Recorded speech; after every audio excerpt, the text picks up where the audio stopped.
si la presse régionale n'est pas pilotée uniquement par des banquiers ou des contrôleurs de gestion ou des financiers, elle ira très bien dans 10 ans. Il faut des entrepreneurs à la tête des entreprises. Il ne faut pas juste des comptables. C'est un métier important. Enfin, la comptabilité et la gestion, évidemment, pour faire vivre une entreprise, c'est important. Il faut des entrepreneurs. Voilà. Les patrons de presse, ce n'est pas juste un concept ou un fantasme. Il y a une époque, il y avait des entrepreneurs, des patrons de presse. Patron de presse, ce n'est pas juste un mec avec un gros ventre comme moi, un gros cigare. Voilà. C'est un entrepreneur. C'est quelqu'un qui prend des risques, qui investit, qui fait des choix, qui emmène les équipes avec lui et qui décide de traîner, de tirer son entreprise. Ce n'est pas juste des types qui font des reporting, des weekly reports à la fin de la semaine, qui regardent les cas, qui disent ah non, on n'est pas bon là. Ouais. Non, donc pas bon, donc au lieu de faire du développement, on fait des économies, parce que c'est ça la réalité. La réalité du pilotage des entreprises de presse depuis 30 ans, c'est tiens, ça n'a pas marché, on économise. Ben non, Coco, quand ça ne marche pas, tu investis, tu te développes, sinon tu ne fais pas de l'entreprise. Sinon tu ne t'engages pas dans une entreprise, tu vas faire autre chose.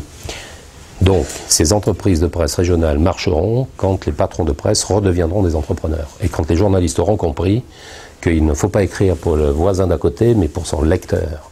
Qu'il faut lui rendre du service de l'information et sortir de ses dogmes personnels. Voilà.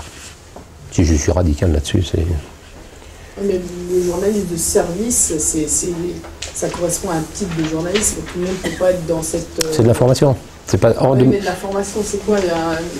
Non, mais... On a envie aussi d'un journaliste d'analyse, de réflexion, mais c'est pas incompatible, c'est pas ça ou ça. Non mais, c'est fondamental. Demandez aux Parisiens, dites aux Parisiens, si vous ne leur donnez pas les heures de fermeture du périphérique, des travaux, des tunnels de la Défense qui sont faits, vous allez voir un peu le résultat. On se fait engueuler. Hein. Donc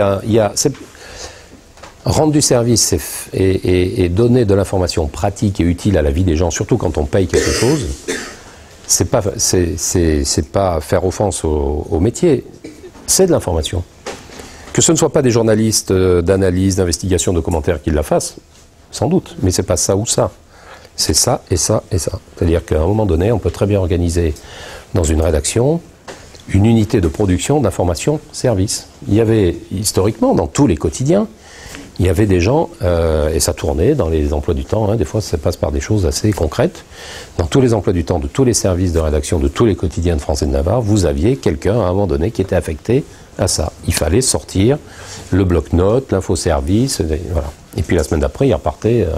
Et ça n'existe plus. De la même manière que on s'émerveille aujourd'hui de la tenue des blogs sur les sites internet, et ceux qui s'émerveillent sont ceux, en partie, qui ont flingué les courriers des lecteurs dans les colonnes des journaux. Donc on dit aujourd'hui, on découvre que le lecteur peut s'exprimer, le blog, le journalisme participatif. Ah ouais Coco, mais quand on t'a dit qu'il fallait faire une chronique de courrier de lecteur, t'as dit ben non, il faut faire des économies, on l'a enlevé. Donc l'information utile, pratique et de service n'est pas incompatible avec le journalisme d'analyse, de faits, de commentaires, etc. Mais la PQR, la presse de proximité, parce qu'elle est au contact de son lectorat, doit apporter ces informations pratiques. Alors, aujourd'hui sur Internet, plutôt que sur le papier, parce qu'évidemment, c'est plus simple et que tout le monde peut avoir accès à cet infoservice avec son iPad, son smartphone, son BlackBerry ou à la maison. Donc c'est quand même plus simple aujourd'hui de faire de l'information-service que ça ne l'était en termes de coût il y a 20 ans. Mais profitons-en. Mais il faut aussi faire ça.